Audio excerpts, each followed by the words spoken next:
Next comes classification. Classification.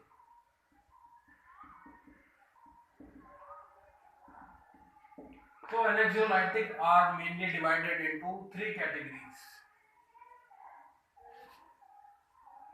Anxiolytic are mainly divided into three categories. First one, barbiturates. Barbiturates. Second one, non-barbiturates.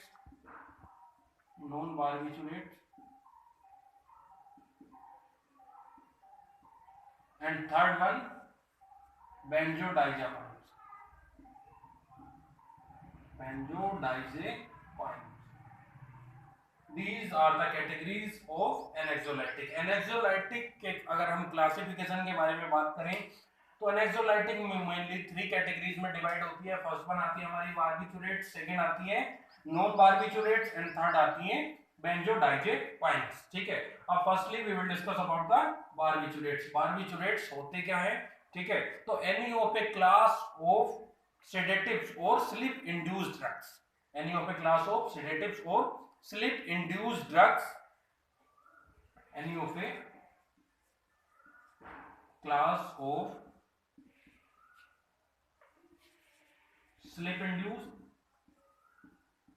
or sedative drugs which is derived from the barbituric acid. Which is derived from barbituric acid. We will say barbiturates. मतलब क्या हुआ?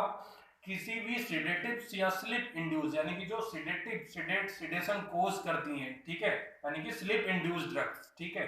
तो किसी भी sleep induced drugs का एक ऐसा group जो बार्बिचुरिक एसिड से ड्राइव किया गया है, मतलब बार्बिचुरिक एसिड से ही बना है, उसे हम बोलते हैं barbiturates.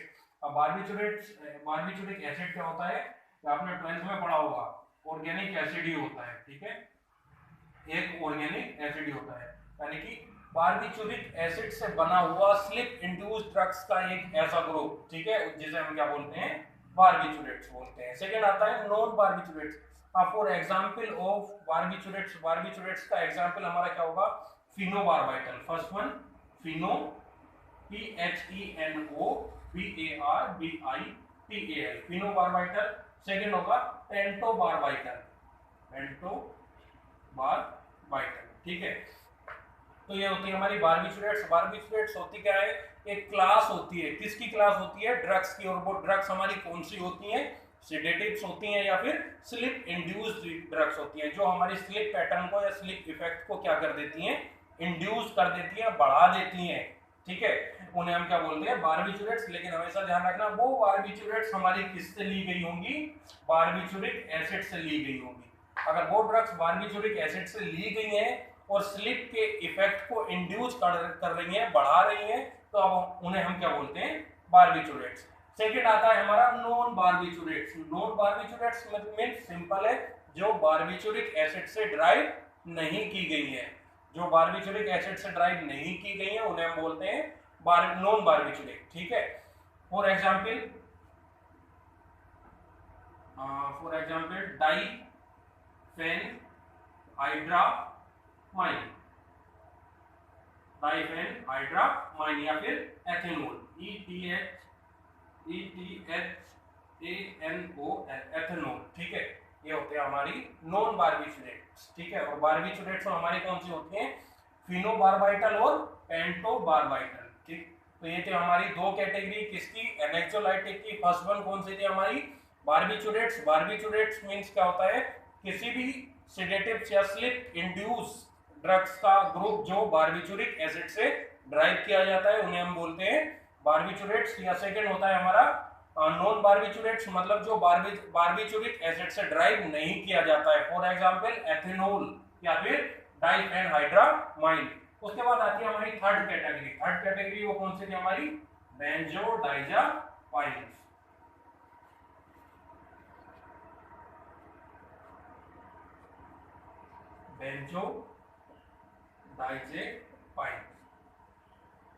Benzodiazepines belongs to anxiolytics. ठीक है, हमने पहली बार था most of them are belongs to benzodiazepines group, तो हम पढ़ने जा रहे हैं बेंजोडाइजापाइन्स के बारे में। बेंजोडाइजापाइन्स होते क्या है? Benzodiazepines mean those agent which will used to reduce the anxiety, उन्हें ही हम क्या बोलते हैं? बेंजोडाइजापाइन्स बोलते हैं। बेंजोडाइजापाइन्स क्लासिफिकेशन है किसका? एनेक्सोलाइटिक का, और ये भी क्या करता है? हमारे एंजाइटी के सिम्टम्स को रिड्यूस कर देता है। ये भी हमारे एंजाइटी के सिम्टम्स को रिड्यूस कर देता है, ठीक है। तो एक class of drugs which used to reduce the anxiety, एक class of drugs which used to reduce the anxiety, तो उसे हम क्या बोलते हैं? बेंजोडाइजापाइन्स, बेंजोडाइजापाइन्स, ठीक है। Presently benzodiazepines are the first choice drugs for the treatment of anxiety and for the treatment of insomnia and for the treatment of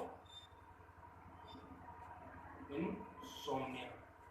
आज के टाइम पर बेंजोडाइजापाइन्स क्या है? फर्स्ट चॉइस है, मतलब अगर किसी को एंजाइटी हो रही है या किसी को इंसोम्निया है तो हम सबसे पहले प्रिफर करेंगे बेंजोडाइजापाइन्स, ठीक है। किस लिए? एंजाइटी को ट्रीट करने के लिए या फिर इंसोम्निया को ट्रीट करने के लिए। It also divided into 3 categories, means benzodiazepines क्या है?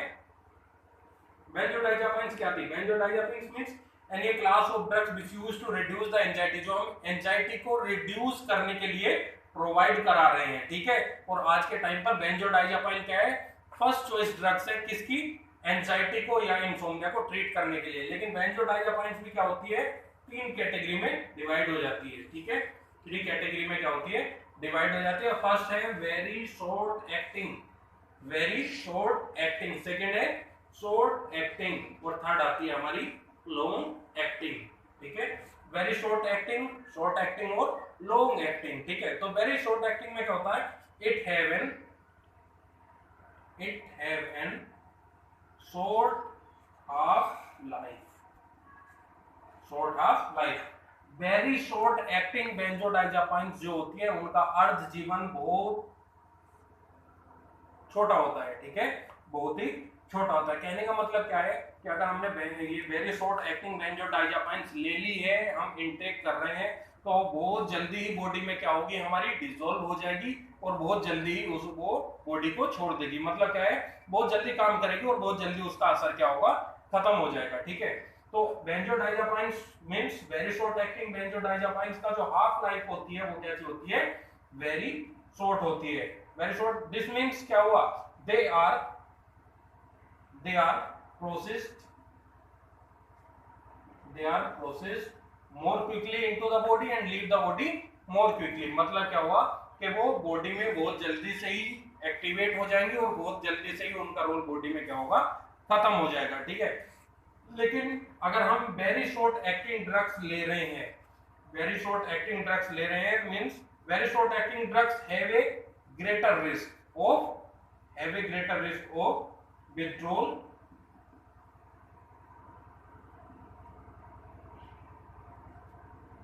symptoms। अगर हम वेरी शॉर्ट एक्टिंग बेंजोडाइजापाइन्स ले रहे हैं तो उसके साथ साथ हमें क्या देखने को मिल सकता है? विथड्रॉल सिम्टम्स हमें देखने को मिल सकते हैं, ठीक है। तो ये होती है हमारी वेरी शॉर्ट एक्टिंग। तो these all are about the very short acting drugs which belongs to benzodiazepines, and benzodiazepines are the classification of anxiolytic।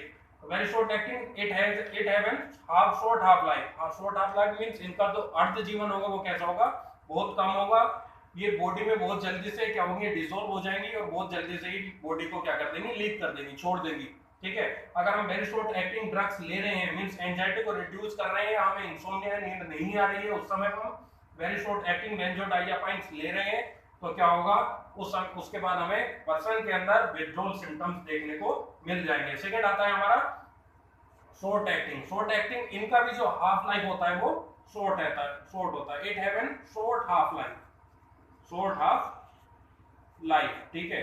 these are also belongs to benzodiazepines group, ठीक है। ये भी हमारे किससे बिलोंग करती हैं? बेंजोडाइजापाइन group से ही बिलोंग करती हैं, ठीक है। शॉर्ट एक्टिंग होती है, ये भी वेरी शॉर्ट एक्टिंग की तरह बॉडी में क्या होती हैं? क्विकली प्रोसेस्ड हो जाती है, मतलब डिसॉल्व हो जाती हैं और बहुत जल्दी से ही क्या कर देती है? हमारी बॉडी को लीव कर देती है, बहुत जल्दी से हमारी बॉडी को छोड़ देती है। फॉर एग्जांपल एल्प्राजोलाम, जिसे हम एल्प्रेक्स के नाम से बोलते हैं, एल्प्राजोलाम।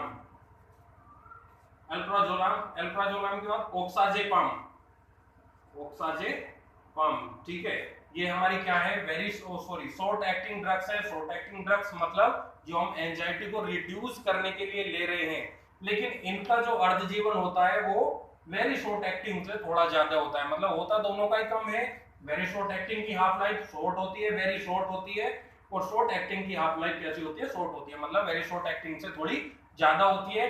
ये वेरी शॉर्ट एक्टिंग से थोड़ा ज्यादा समय लेती है प्रोसेस्ड होने में बॉडी में, और बॉडी को छोड़ने में भी थोड़ा ज्यादा समय लेती है, ठीक है। उसके बाद नेक्स्ट आती है हमारी लॉन्ग एक्टिंग।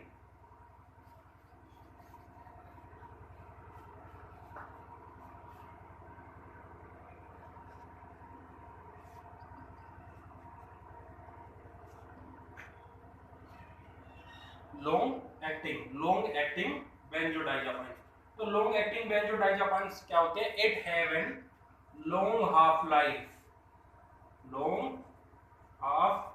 मतलब इनका जो अर्ध जीवन होता है वो कैसा होता है, ज्यादा मतलब लंबा होता है, इनका अर्ध जीवन लंबा होता है। They are processed more slowly into the body. इन्हें बॉडी में मतलब इनका जो अर्ध जीवन है वो बहुत ज्यादा है, यानी कि बॉडी में धीरे धीरे डिसॉल्व होती है, स्लोली क्या होती है, ये बॉडी में डिसॉल्व होती है, and take a longer time to leave the body. Longer time to leave the body. और ये क्या करती हैं, बॉडी को छोड़ने में भी बहुत लंबा समय लेती है। कहने का मतलब क्या है, अगर जनरली हम बोले तो ये जो हमारी लॉन्ग एक्टिंग बेंजोडाइजापाइन्स होती हैं, ये बॉडी में स्लोली डिसॉल्व होती है, मतलब बॉडी में स्लोली घुलती रहती हैं, ठीक है, अपना वर्क करती रहती है, और बॉडी को छोड़ने में लंबा समय लेती है, यानी कि इनका जो असर होता है बॉडी में वो लंबे समय तक होता है, ठीक है। ये होती है हमारी लॉन्ग एक्टिंग बेंजोडाइजापाइन्स, ठीक है, लॉन्ग एक्टिंग बेंजोडाइजापाइन्स। अगर हम इसके साइड इफेक्ट की बात करें, जैसा हमारा वेरी शॉर्ट एक्टिंग में था, वेरी शॉर्ट एक्टिंग में क्या था कि हमें पर्सन के अंदर विथड्रॉल सिम्टम्स देखने को मिल रहे थे, वैसे ही हमारी लॉन्ग एक्टिंग में क्या होता है, पर्सन के अंदर हैंगओवर देखने को मिल सकता है। You are more likely to experience a hangover, ठीक है, हैंगओवर हमें पर्सन के अंदर देखने को मिल सकता है अगर हमने लॉन्ग एक्टिंग बेंजोडाइजापाइन्स ली है तो ये था हमारा क्लासिफिकेशन किसका। फॉर एग्जांपल अगर हम बात करें लॉन्ग एक्टिंग की, तो ये होती है हमारी डाइजापाम, ठीक है, निट्राजेपाम, क्लोनिजापाम, ठीक है, ये हमारी होती हैं लॉन्ग एक्टिंग बेंजोडाइजापाइन्स, जो क्या करती हैं, एंजाइटी को रिड्यूस करती हैं। ये डाइजापाम, निट्राजेपाम या क्लोनाजेपाम अगर हम ले रहे हैं तो ये बॉडी में स्लोली डिसॉल्व होती हैं, और बॉडी में इनका असर बहुत लंबे समय तक रहता है, और उस असर के खत्म होने के बाद, ठीक है, पर्सन के अंदर हैंगओवर टाइप देखने को मिल सकता है, ठीक है। तो these all are about the classification of anxiolytic. Anxiolytic हमारी 3 कैटेगरी में डिवाइड हुई थी। एनेक्सोलाइटिक हमारी कितनी कैटेगरी में डिवाइड हुई थी, 3 में डिवाइड हुई थी, बारबिचुरेट्स, सेकंड नॉन बारबिचुरेट्स, और उसके बाद बेंजोडाइजापाइन्स। बेंजोडाइजापाइन्स हमारी फिर से 3 कैटेगरी में डिवाइड हुई थी, वेरी शॉर्ट एक्टिंग, उसके बाद लॉन्ग एक्टिंग, और उसके बाद हमारा वेरी शॉर्ट एक्टिंग, और उसके बाद हमारा लॉन्ग एक्टिंग। तो ये था हमारा क्लासिफिकेशन किसका, एनेक्सोलाइटिक का। Next indication.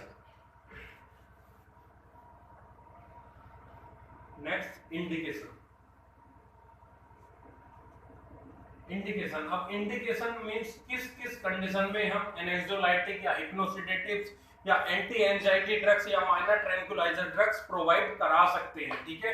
तो इंडिकेशन हम किस में देंगे, फर्स्टली एंटी एंजाइटी है तो हम किस में देंगे, एंजाइटी में देंगे। सेकंड किस में देंगे, स्लीप इफेक्ट को क्या कर रही है, इंड्यूस कर रही है, मतलब स्लीप पैटर्न को बढ़ा रही है, तो हम किस में देंगे, इंसोम्निया में देंगे। अब एंजाइटी है, एंजाइटी अगर ट्रीट नहीं होती है तो वो किसका रूप लेती है, डिप्रेशन का, ठीक है, तो हम किस में दे सकते हैं, डिप्रेशन में दे सकते हैं।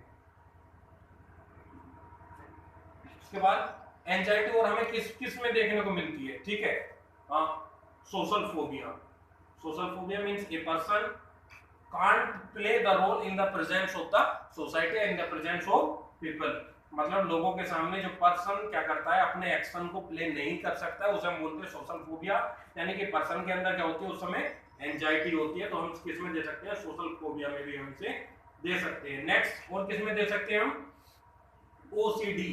ओसीडी मतलब एंजाइटी से ही बिलोंग है। वो कैसे है ओसीडी में एंजाइटी, पर्सन के अंदर कंटिन्यू ऑब्सेशन हो रहा है, ऑब्सेशन हो रहा है, उस ऑब्सेशन से मतलब क्या हो रहा है, पर्सन के अंदर एंजाइटी आ रही है, और वो एंजाइटी कब रिड्यूस हो रही है, जब वो कंपल्सन कर रहा है, ठीक है, तो ओसीडी से जो एंजाइटी ओरिजिनेट होती है उसे रिड्यूस करने के लिए भी हम क्या दे सकते हैं, एनेक्सोलाइटिक्स दे सकते हैं, यानी कि in the condition of OCD we can provide the anxiolytic. Next PTSD, post traumatic stress disorder. Post traumatic stress disorder मतलब अगर कोई पर्सन की लाइफ में कोई स्ट्रेस आया है, ठीक है, आ रहा है ट्रॉमा होने के बाद, ठीक है, यानी कि कोई इवेंट्स घटने के बाद पर्सन के अंदर बहुत तनावपूर्ण जीवन काट रहा है, पर्सन के अंदर तनाव भरा हुआ है, तो उस तनाव को या उस स्ट्रेस को या उस एंजाइटी को रिड्यूस करने के लिए हम एनेक्सोलाइटिक दे सकते हैं। तो these all are the indication of anxiolytic drugs. Firstly anxiety में दे सकते हैं, इंसोम्निया में दे सकते हैं, डिप्रेशन में हम दे सकते हैं, सोशल फोबिया या पैनिक कंडीशन में भी हम दे सकते हैं, ठीक है, ओसीडी की कंडीशन है उसमें हम दे सकते हैं, पीटीएसडी में हम दे सकते हैं, अल्कोहल विथड्रॉल में भी हम इसको प्रोवाइड करा सकते हैं, अल्कोहल विथड्रॉल में भी हम क्या कर सकते हैं, एनेक्सोलाइटिक प्रोवाइड करा सकते हैं। Next we will discuss about the dose. Dose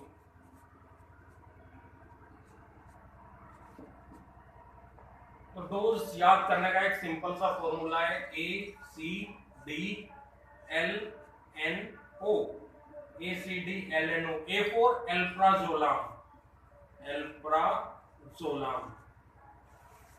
एल्प्राजोलाम की डोज होती है हमारी 0.6 to 5, 0.6 to 5 mg, ठीक है। A C D